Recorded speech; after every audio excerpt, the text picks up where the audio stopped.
আবারও দিদি নাম্বার 1 এর মঞ্চে হাজির হয়েছেন তারকা দিদিরা।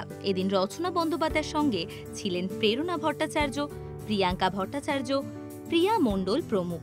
সেখানে খেলতে এসেই একটি মজার কথা শোনালেন প্রেরণা।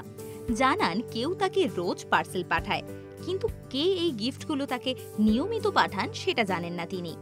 প্রেরণাকে এদিন রচনা বন্দ্যোপাধ্যায়ের উদ্দেশ্যে বলতে শোনা গেল, জগদ্ধাত্রী করার পর থেকেই অচেনা কারুর থেকে পার্সেল আসছে। সেটা শুনেই অবাক হয়ে যান সঞ্চালিকা রচনা বন্দ্যোপাধ্যায় এবং প্রিয়া মণ্ডল।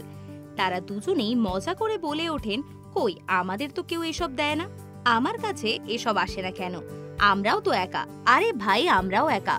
সকলে তাদের বলার ধরন দেখে হেসে ওঠেন। জি বাংলার তরফে তাদের প্রোমোর এই ভিডিও পোস্ট করা হয় তাদের সোশ্যাল মিডিয়ায়। তাতে কমেন্ট করে অভিনেতা সায়ক চক্রবর্তী জানান, আমি জানি এই অচেনা ব্যক্তিটি কে।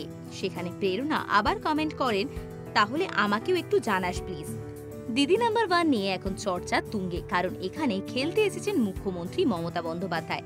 ইতিমধ্যে সেই পর্বের শুটিং হয়ে গিয়েছে, তবে কবে দেখা যাবে সেই পর্ব সেটা এখনো জানা যায়নি। সকলে সেই পর্ব দেখার জন্য মুখিয়ে আছেন। এরকমই আরো অনেক ভিডিও দেখার জন্য নজর রাখুন আমাদের চ্যানেলে। পাশে থাকা বেল আইকনটি ক্লিক করতে ভুলবেন না।